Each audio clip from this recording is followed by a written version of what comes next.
ఏంటి Dheeraj ఇటొచ్చావు?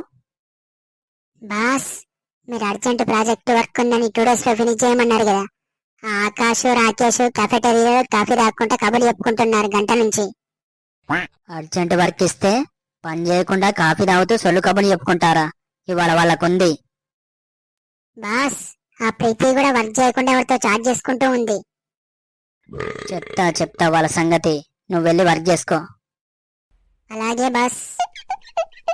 1 hour later. ఏ ప్రీతి, ఎందుకు ఏడుస్తున్నావు? నేను పని చేయకుండా చాట్ చేస్తున్నానట. బాస్ కొప్పడ్డాడు. మీ అందరికీ తెలుసు కదరా, నేను మార్నింగ్ నుంచి వర్క్ చేస్తూనే ఉన్నానని. అవును ప్రీతి, నువ్వు మార్నింగ్ నుంచి వర్క్ చేస్తూనే ఉన్నావుగా. ఎవడు చెప్పింది? అలా చెప్పచ్చా అసలు? వర్క్ చేసి తలనొప్పి లేస్తుందని కాఫీ తాగుదామని పోయినావు. 10 నిమిషాలు గంటలు పోయి సొల్లు కబుర్లు చెప్పుకుంటారా అని పిచ్చి తిట్లు తిట్టిండు. అది చెప్పిన నక్కెవడో నాకు ఇవాళ తెలవాలరా. వాణ్ణి గుమ్మం ముందు దిష్టి బొమ్మలా వేలాడదీస్తా. వాడు నక్క కాదురా, గుంట నక్క. అవునరా, మన పక్క క్యాబిన్ వాళ్ళు మనల్ని బాగా అబ్జర్వేషన్ చెప్తారు. నాకు తెలిసి వాళ్ళే చెప్పుంటారు. అరే, మన పక్క క్యాబిన్ ఓడైనా మన క్యాబిన్ ఓడైనా వాడు ఇవాళ నాకు దొరకాలి. వాడిని నలిపినట్టు నలుపుతారు వాడిని.